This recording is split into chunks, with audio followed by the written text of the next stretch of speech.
बहुत कम हो, लेकिन दुनिया में संस्कृत भाषा का पूरा दबदबा है। यूनाइटेड नेशंस ऑर्गेनाइजेशन के मुताबिक दुनिया भर में बोली जाने वाली करीब 97% भाषाओं के शब्द संस्कृत भाषा से सीधे तौर पर लिए गए हैं या संस्कृत से प्रभावित हैं। आपको हैरानी होगी कि कंप्यूटर द्वारा गणित के सवालों को हल करने वाली विधि यानी एल्गोरिथम्स संस्कृत में बने हैं, न कि अंग्रेजी में।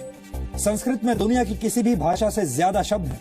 वर्तमान में संस्कृत के शब्दकोश में 102 अरब 78 करोड़ 50 लाख शब्द हैं। जी हाँ, कितनी बड़ी संख्या है आप देखिए, 102 अरब 78 करोड़ 50 लाख शब्द हैं संस्कृत में। इतने सारे शब्दों के बावजूद किसी और भाषा के मुकाबले संस्कृत में सबसे कम शब्दों में वाक्य पूरा हो जाता है, यानी कम शब्दों में अपनी बात कहने में संस्कृत सबसे कारगर भाषा है।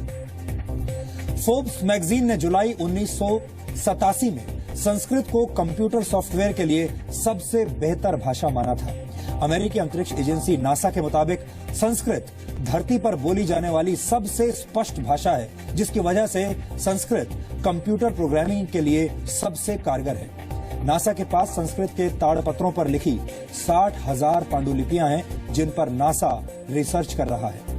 नासा के वैज्ञानिकों द्वारा बनाए जा रहे 6th और 7th generation super computers Sanskrit भाषा पर आधारित हैं, जो वर्ष 2034 तक बनकर तैयार हो जाएंगे। स्टडीज ये भी साबित करती हैं कि संस्कृत सीखने से दिमाग तेज हो जाता है और याद रखने की शक्ति बढ़ जाती है। इसलिए लंदन और आयरलैंड के कई स्कूलों में संस्कृत को कंपल्सरी सब्जेक्ट बना दिया गया है। अमेरिका की इंटरनेशनल वैदिक हिंदू यूनिवर्सिटी के मुताबिक संस्कृत अकेली ऐसी भाषा है जिसे बोलने में जीभ की सभी मांसपेशियों का इस्तेमाल होता है, जिसकी वजह से शरीर में ब्लड सर्कुलेशन बेहतर होता है। इस वक्त दुनिया के 17 से ज्यादा देशों की कम से कम एक यूनिवर्सिटी में तकनीकी शिक्षा के कोर्सेज में संस्कृत पढ़ाई जाती है। यानी पूरी दुनिया संस्कृत के महत्व को समझती है और इसका गुणगान भी करती है। हमें लगता है कि संस्कृत भाषा को भारत में भी अब उसका खोया हुआ पुराना स्थान और सम्मान वापस मिलना चाहिए। हमारी आपसे यही अपील होगी कि विदेशी भाषाओं की आंधी में हमें अपनी प्राचीन भाषा को भी भूलना नहीं चाहिए।